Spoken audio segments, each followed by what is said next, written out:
नर्मदा काव्य मंच से आपका मित्र पंडित गिरी मोहन गुरु। और लीजिए, आप समापन की ओर है दोहे गुरु के द्वार। उपसंहार के रूप में देखिए उन्होंने क्या लिखा है। उपसंहार के रूप में गिरी जी ने, वो हम आपको सुना रहे हैं।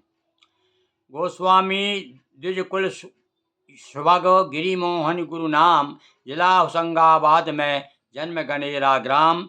कौशिकीय शाखा प्रमुख ऋषि वंशज भृगु गोत्र, बाबू गिर के पुत्र श्री रामगिरी के पौत्र। पुत्री गोविंदपुरी की नाम चिरौंजी मात, जन्म लखनपुर जननी का हीरापुरी सुमा सुभ्रात। पैतृक गुण है सरसता जिसकी गहरी छाप, काव्य गगन में छा रहा गुरु का कीर्ति प्रताप। भाव प्रबलता से भरा गुरु का काव्य विशेष, विविध रसों का मेल है रहा न कोई शेष। भाव पक्ष के साथ ही कला पक्ष पर ध्यान, भाषा शैली बिंब और अलंकार को स्थान।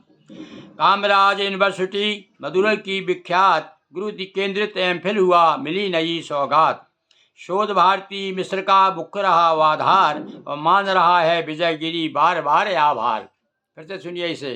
किसको केंद्र में मान करके इन्होंने दोहा लिखा है कि शोध भारती मिश्र का मुख्य रहा आधार, मान रहा है विजयगिरी बार बार आभार। विद्या विद शिक्षक गुरु है व्यक्तित्व उदार, है सहयोगी आचरण गुणागार दातार। पौष सुदी है द्वादशी संवत 68 वर्ष, पूर्ण हुआ शुभ कार्य है छाया और अतिहर्ष। वाह भाई, धन्यवाद आपको। और जैसा समझा लिख दिया लिए ही ये उत्साह। अब कवि क्या कहते हैं अंत में उपसार के रूप में कि जैसा समझा लिख दिया लिए ही ये उत्साह, पाठक खुद निर्णय करें कैसा हुआ निभाए कैसा हुआ निभाए। तो निश्चित रूप से पाठक और श्रोता दर्शक जो भी आप देख रहे हैं सुन रहे हैं, और अपनी टिप्पणी से जरूर विजय गुरु गोस्वामी जी को आप बधाई दीजिए। और मुझे तो आपकी शुभकामनाएं शुभाशंसा मिलती ही रहती हैं। आधार ग्रंथ डॉक्टर हरिशंकर त्रिवेदी के निर्देशन में डॉक्टर भारती मिश्र द्वारा लिखित एवं बरकतुल्लाह विश्वविद्यालय भोपाल से स्वीकृत शोध प्रबंध का आधार लेकर के ये दोहे लिखे गए हैं। फिर से मैं आपको सुना दूं कहाँ से लिए गए दोहे। ये दोहे का आधार, दोहे उनके लिखे हुए हैं।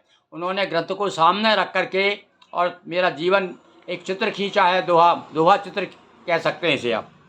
आधार ग्रंथ लिखा है डॉक्टर हरिशंकर द्विवेदी, ये नर्मदा महाविद्यालय में प्रोफेसर हैं, और शोधार्थी है डॉक्टर भारती मिश्र। लिखित एवं बरकतुल्लाह विश्वविद्यालय भोपाल से स्वीकृत शोध ग्रंथ इसका आधार है। बोलिए एक बार नर्मदा मैया की जय, जिनकी कृपा से सारे काम संपन्न हो रहे हैं। ऐसा श्री सेवा नर्मदा मंदिरम से हम समय समय पर, अभी तो आपको अपनी आत्मकथा और बाकी राम कथा, भगवत कथा, देवी कथा, शिव कथा तो आपको हम सुनाते ही रहते हैं, और बीच बीच में या हम अपनी व्यथा कथा सुना रहे हैं। कथा नहीं है, ये तो व्यथा कथा है। तो साथ साथ में देखिए आप इसे भी स्वीकार कीजिए, ऐसा हमारा विश्वास है। क्योंकि आपकी जिज्ञासा थी कि गुरु अपने बारे में भी बहुत सारे हमारे पास में सूचना, बार बार लोग कहते थे कि कौन हो, कहाँ के हो, ये इतना क्या कर रहे हो भाई।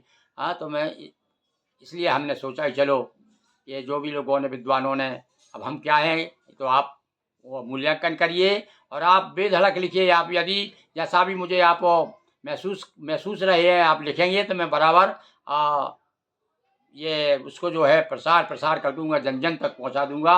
और मेरा तो काम है। अब हाथ में देखिए आजकल भैया विज्ञापन का युग है, और ऐसे साधन हाथ में आ गए हैं कि ज़्यादा से ज़्यादा हम लोगों से जुड़ सकें, अपनी बात कह सकें, और आपकी सबकी बात सुन सकें। बहुत बहुत धन्यवाद। एक बार पुनः बोलिए नर्मदा मैया की जय।